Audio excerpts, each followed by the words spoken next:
간첩 혐의로 기소된 스티븐 김 박사 구명운동에 한인사회가 힘을 실을지 주목됩니다. 뉴욕시 식당 위생검사 벌금 폭탄이 크게 줄어듭니다. 뉴욕 상록회 정상화 추진위원회가 지난 주말 임시총회에서 회장 해임안을 만장일치 통과시켰습니다. 앞으로 뉴욕주 6개 전력업체들은 정전 발생 시 복구 시간을 알려줘야 합니다. 한국 정부는 내년부터 금융계좌 신고 의무 위반자에 대해 제재를 강화키로 했습니다. 이상은 이 시각 주요 뉴스입니다. 여러분 안녕하십니까? KBN 뉴스입니다.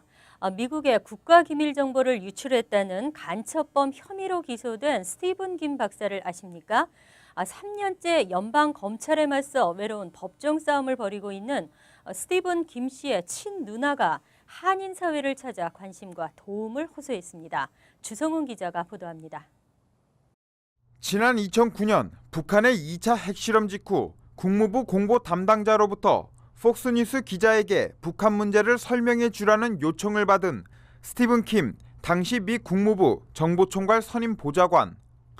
같은 해 6월 폭스뉴스는 북한이 유엔 결의안에 대응해 추가 핵미사일 실험을 할 것이라는 사실을 보도했고 연방검찰은 이 기사가 기밀정보에 근거한 것이라며 스티븐 킴을 정보 유출자로 지목, 간첩법 혐의로 2010년 기소했습니다. 하지만 이 같은 내용은 북한에 조금이라도 관심이 있는 사람이라면 누구나 추측할 수 있는 평범한 내용이었다며 뉴욕타임스와 워싱턴 포스트 등은 스티븐 킴 사건을 행정부의 무리한 법 적용이라고 보도하기도 했습니다. 스티븐 킴 사건은 검찰이 김 씨를 기소한 지 3년이나 지났지만 사건 자료를 기밀 정보라는 이유로 변호인 측이나 법정에 제출하지 않아 본안 심리에도 착수하지 못한 채 장기화되고 있습니다. 지난 토요일 김 씨의 누나 유리 김 씨는 그동안 한인 사회에 잘 알려지지 않았던 동생의 억울함을 밝혔습니다. 특히 검찰은 김 씨 측의 유죄를 인정하면 형량을 줄여주겠다고 계속적인 압박을 가하고 있다며 한인 사회의 적극적인 관심과 도움을 호소했습니다. 아직도 디스커버리 모드예요. 3년 동안. 그러니까 3년 동안 제 동생은 자기 reputation, impeccable reputation completely ruined. Marriage ruined. Savings gone. They ruined his life. And now he's in suspension. He's paralyzed. He cannot work. He cannot travel. He cannot pursue his life. But we want to keep on fighting. So help us fight. Help us to continue to fight. We've been fighting for 3 years. We need to fight. 유리 씨는 오는 10월 16일 스티븐 킴 박사와 함께 뉴욕을 방문해 구명위원회를 설립하고 탄원서 서명과 후원금 모금 등 본격적인 구명 캠페인을 벌일 예정입니다. KBN 뉴스 주성훈입니다. 오바마 대통령은 한국 학부모의 높은 교육료를 거론하면서 한국의 교육을 본받으라고 하는 등 한국 교육에 대한 예찬을 쏟아내고 있습니다. 한국 교육 산업의 선두주자 대교가 미 전역으로 진출해 꾸준한 성장세를 보이고 있는데요. 지난 금요일 뉴저지에서 대교 아메리카 아이레벨이 후원하는 백투스쿨 나잇 행사가 열렸습니다. 금홍기 기자입니다. 뉴저지주 브리지워터에 위치한 티드뱅크 볼파크. 미국 애틀랜틱 리그 소속 구단인 썸머셋 패트리어츠와 슈거랜드 스키터즈의 경기를 보기 위해 가족 단위 야구 팬들이 속속 모여듭니다. 야구장에 들어서자마자 설치된 아이레벨 부스에서는 어린 학생들이 수학 문제를 풀고 블럭 쌓기를 하는 등 문제 풀기에 여념이 없습니다. 아이레벨이 후원한 백투스쿨 이벤트에 참여하기 위해서입니다. 아이레벨은 중부 뉴저지 지역 19개 러닝센터와 함께 백투스쿨 이벤트를 열고 참여한 모든 학생들에게 아이레벨 로고가 새겨진 티셔츠를 무료로 나눠줬으며 노트북과 아이패드, 자전거 등 다양한 상품이 추첨을 통해 개학을 앞둔 학생들에게 전달됐습니다. 아이레벨은 이와 같은 스포츠 마케팅은 정정당당한 페어플레이 정신과 땀과 노력이 없이는 성과를 낼 수 없는 스포츠 정신을 학생들에게 교육하기 위해 매 시즌별로 행사를 진행하고 있다고 밝혔습니다. Our event today was primarily to let people know about iLevel and about our franchisees and about our math and English programs throughout the United States. We're trying to increase the presence of our brand. 아이레벨은 미 전역에서 200여 개의 러닝 센터를 확장해 나가며 미국에서도 세계적인 교육 기업으로 성장하고 있습니다. KBN 뉴스 금홍기입니다. 뉴욕시 식당 위생 등급제로 벌금 폭탄을 맞았던 식당 업주들에게 희소식이 나왔습니다. 지난 2010년 시행된 식당 위생 등급제는 식당 위생을 개선하는 데 목적을 달성했다는 평가를 받아왔습니다. 하지만 지나친 벌금으로 업주들의 원성을 샀습니다. 뉴욕시 의회 크리스틴 퀸 의장은 어제 기자회견에서 식당 위생 등급제 시행에 따른 벌금을 앞으로 크게 줄이기로 시 보건국과 합의했다고 발표했습니다. 퀸시 의장은 벌금 총액을 매년 $10,000 이하로 줄이기로 보건국의 약속을 받아냈다고 덧붙였습니다. 뉴욕시는 그동안 식당으로부터의 벌금을 걷어들여 세수의 또 다른 방법으로 삼고 있다는 비판을 받아왔습니다.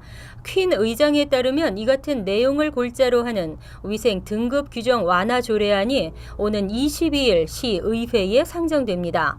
식당마다 다르지만 지금까지 위생 검사에서 적발되면 통상 $200에서 $2,000의 벌금이 부과됐습니다. 하지만 이번에 상정될 조례안에는 미미한 규정 위반의 경우 $200의 벌금만 부과키로 했습니다. 특히 규정 위반 세부 항목의 60%는 벌금 액수가 $200로 정해집니다. 퀸 의장은 새 규정이 적용되면 규정 위반 적발 자체가 15에서 50% 축소될 것이라고 강조했습니다. 토마스 팔리 보건국장도 이번 합의를 통해 벌금 총액의 규모를 예측할 수 있게 됐다면서 벌금 수준이 낮춰졌지만 식당 측은 보다 더 안전한 위생을 위해 노력해달라고 주문했습니다. 파국으로 치닫고 있는 뉴욕 상록회의의 갈등이 더욱 심화된 모습을 보이고 있는데요. 김산옥 회장의 고발에 이어 정상화 추진위원회는 지난 17일 임시총회에서 회장 해임안을 통과시켰습니다. 하지만 상록회 비상대책위원회가 맞서고 있어 갈등은 끝나지 않을 것으로 보입니다.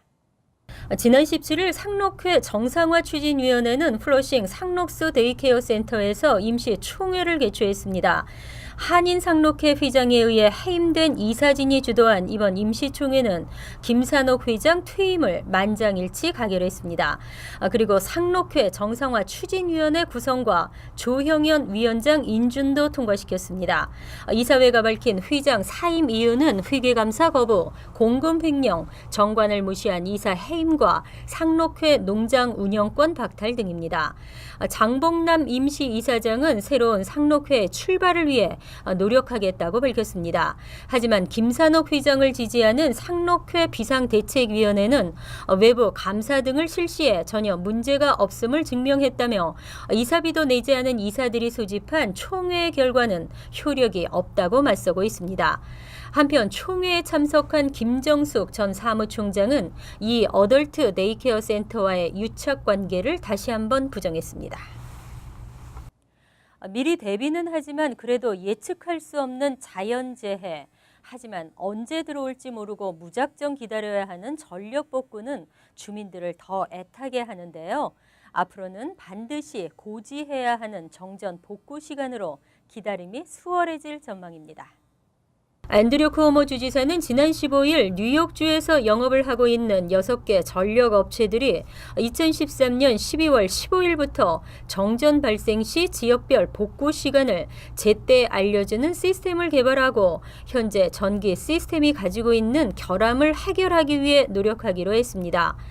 또 대형 홍수에 대응하는 절차 마련도 명령했습니다. 이 같은 주정부 조치는 지난해 대형 자연재해 등으로 심각한 정전 사태를 맞아 주민들의 불편이 극심했기 때문입니다. 이 같은 요구사항을 전력회사에 전달한 뉴욕주 공공서비스국은 이 밖에도 다양한 기술적인 시스템 향상 방법들을 회사에 권고했습니다. 특히 가스 회사와 공조해 대형 홍수 피해를 줄이는 방법을 강구하라고 지시했습니다. 한편 주정부는 지난 4월 새로운 유틸리티 스코어 카드 제도를 도입해 정전 사태 시 전기 복구 실태 등을 조사해 평가를 하고 있습니다. 쿠오모 주지사는 지난 몇 년간의 자연재해를 겪고 나니 더 나은 전력 시스템 구축이 절실하다며 주민과 사업체 보호를 위해 공공서비스국이 나섰다고 설명했습니다. 내년부터 금융계좌 신고 의무 위반자에 대한 한국 정부의 제재가 강화됩니다. 올해까지는 금액별 과태료 부과와 명단 공개에서 끝났지만 내년부터는 벌금 폭탄과 형사처벌이 따르게 됩니다. 금융기관도 정보 제공 요구를 이행하지 않으면 과태료를 물게 됩니다. 한국 정부가 해외 소득과 재산 등에 대한 정보 파악을 강화하기로 했습니다. 이를 위해 해외 현지 법인의 자료 제출을 강화하고 해외 금융계좌 신고 제도를 보완하는 등 세법 개정안을 마련했습니다. 우선 10억 원 초과 해외 금융계좌를 신고하지 않거나 적게 신고하는 계좌 보유자는 소명 의무가 있으며 미소명 과태료를 물어야 합니다. 과태료는 내년 보유분부터 개인에게 적용되며 소명 요구 불이행 금액의 10%입니다. 현재 시행하고 있는 과태료에 미소명 과태료까지 물려 과태료 부담은 더 늘어나게 됩니다. 100억 원을 조세 회피처로 빼돌렸다가 적발된 뒤 제대로 소명하지 못할 경우 미신고 과태료 7억 9천만 원에 미소명 과태료 10%인 10억 원을 더 내야 합니다. 숨긴 돈의 18% 가까운 돈이 과태료로 부과되는 셈입니다. 정부는 과태료 부과 대상을 지분 50% 이상에서 10% 이상으로 확대하고 과세 관청의 자료 제출 요구 없이도 이를 제출하지 않으면 과태료를 부과할 수 있도록 규정을 바꿨습니다.